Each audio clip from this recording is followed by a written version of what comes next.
안녕하세요. 법무법인 조율 유한 변호사입니다. 만약 근로자가 회사에서 어떠한 잘못을 해서 징계를 받았는데 좀 부당하다고 느끼시다든지 아니면 징계 결과가 내가 생각했던 것보다 너무 과하다라든지 난 잘못한 게 없는데 왜 징계를 받았지? 라는 생각이 들 때 과연 근로자분은 어떻게 대처하면 좋을까요? 먼저 이제 우리나라에 있는 근로기준법에서는 근로자의 고용 안전을 매우 강하게 보장하고 있습니다. 일단 우리나라는 사업주가 근로자를 자유롭게 해고할 수 없죠. 예, 그리고 이제 그 밖에 해고 외에 다른 징계를 내리기 위해서는 일정한 절차 및 어떤 결과의 타당성을 요구하고 있습니다. 그리고 만약 징계의 타당성이 이제 지켜지지 않았을 때에는 근로자가 구제받을 수 있는 절차까지 마련해 놓고 있습니다. 오늘은 이제 이러한 구제 절차에 대해서 대략적으로 말씀드릴 텐데요.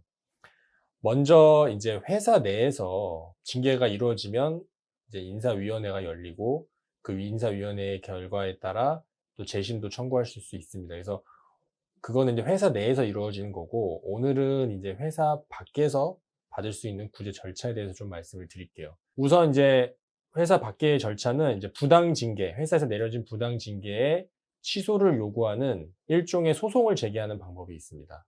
먼저 이 소송의 이제 관할에 대해서 좀 말씀을 드릴 텐데, 그거에 대한 판단, 즉 1심은 이제 지방노동위원회에서 합니다. 그리고 지방노동위원회에서 징계의 타당성에 대해서 이제 결정을 하고요. 그 결정에 또 불복할 수 있어요. 그건 이제 재심이라고 하는데, 그거는 중앙노동위원회에서 합니다. 그리고 이런 또 중앙노동위원회의 결정에 또 불복할 수 있거든요. 그렇게 되면 이제 법원으로 가게 됩니다. 그래서 서울 내에서 분쟁이 시작됐다 그러면 서울행정법원에서 관할이 있고요.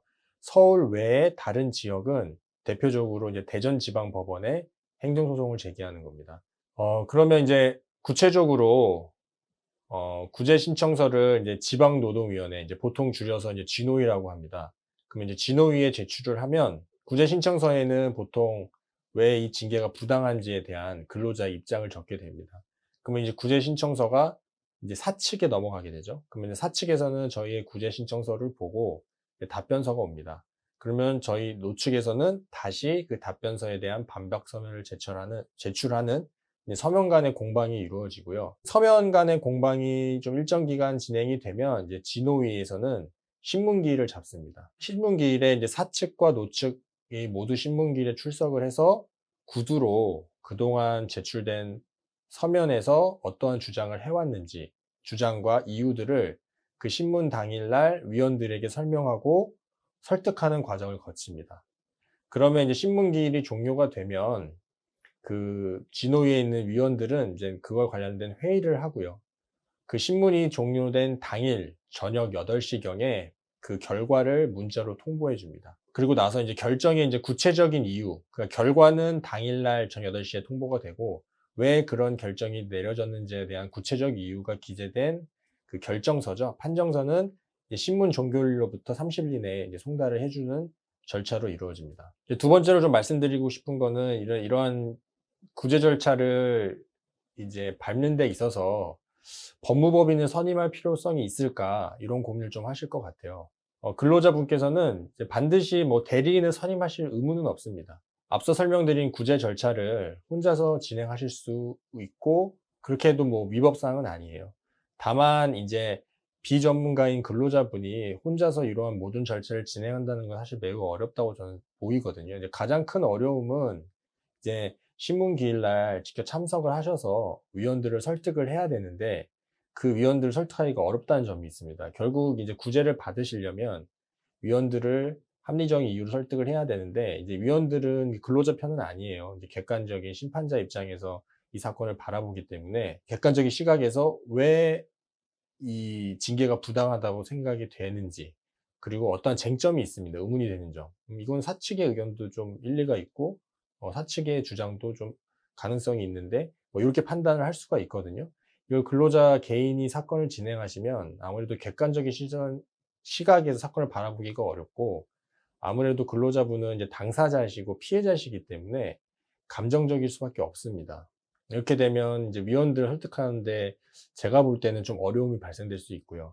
그러면 이제 대리인을 선임을 하면 아무래도 대리인은 이제 근로자의 대리이기 때문에 근로자 편의 사건을 볼 수밖에 없지만 그래도 근로자보다는 한 발짝 뒤에서 사건을 바라보고 객관적인 입장에서 위원들에게 어떤 식으로 주장하면 위원들을 설득할 수 있는지 한번 좀 객관적인 시각에서 이 사건을 바라보게 되고 좀 넓은 시각에서 볼 수가 있거든요. 그렇기 때문에 개인이 직접 하시는 것보다 대리인을 선임을 좀 하시는 게 위원들을 설득하는데 예, 굉장히 유리한 면이 있습니다. 그래서 이 점을 좀 참조하시면 좋겠고요. 그러면 이제 고민을 하실 때 과연 대리인을 누구를 선임할까?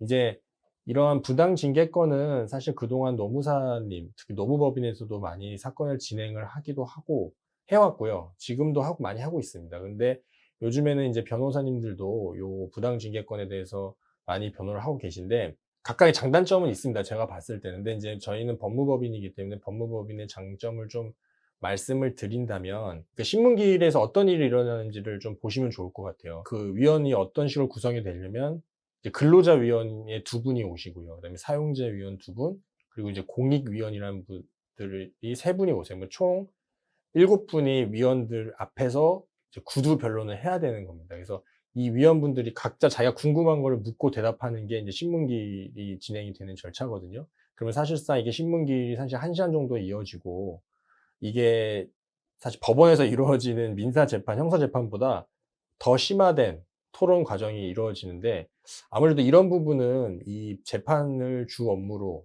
하는 이 변호사들이 저는 좀 더 잘할 수 있을 거라 생각이 들고요. 그리고 또 한 가지 더 말씀드리고 싶은 거는 이 진호위나 중노위에서의 부당 징계 신문기일은 노무사님도 대리를 하실 수 있고 변호사님도 대리를 할 수 있지만 그걸 또 불복해서 다투셨을 때 행정법원에 가서 다투시려면 그때는 이제 변호사 대리만 가능하거든요. 그래서 그러한 점도 이게 심판 기간은 단계별로 다르지만 결국에 한 사건으로 계속 가는 거기 때문에 사건의 어떤 일관성 면에 있어서도 처음부터 변호사를 선임을 좀 하셔서 진행을 하시는 게 좀 더 도움을 받으실 수 있다. 요 말씀 좀 드리고 싶습니다. 그리고 마지막으로는 이제 부당 징계 취소를 청구하실 때 주의하셔야 될 점이 좀 몇 가지였어요. 그걸 좀 간략하게 말씀드리겠습니다. 이제 부당 징계를 놓고 다투시려면 이제 크게 두 가지 측면에서 다툴 수 있는데요. 첫째는 이제 절차적 위법성이 하나고요. 두 번째는 징계 결과의 위법성입니다. 그 절차적 위법성은 이제 회사 내규 등에 이제 징계 절차에 대한 규정이 있는데 그런 규정에 대한 위반 사유는 없는지 하는 검토고요. 뭐 예를 들어서 근로자한테 소명할 기회를 충분히 부여를 해야 되는데도 불구하고 하지 않았는지 여부, 그다음에 뭐 징계위원회, 인사위원회 구성에 또 위법성이 있는지, 또 뭐 징계위원, 그러니까 인사위원이죠. 인사위원회의 어떤 소집 절차 위법성이 있는지를 잘 검토해야 됩니다. 그래서 이런 거는 이제 절차적 위법성으로 검토를 꼭 하셔야 되고요. 이런 절차 위법성이 만약 하자가 있다. 그럼 이 하자만으로 징계 자체가 취소 사유가 될 수 있기 때문에 요거를 한번 검토를 면밀하게 해야 되고, 이제 두 번째 위법성은 그 결과의 위법성입니다. 그러니까 징계의 그 결과가 부당한지. 그래서 이거는 이제 또 크게 두 가지 나눌 수 있는데 이 징계에 여러 가지 이유가 있을 거예요. 그 이유가 과연 타당한지. 그리고 징계의 이유가 있더라도 그 양정, 즉 징계의 정도가 너무 과중한 건 아닌지에 대해서 또 판단을 받아보실 수 있습니다.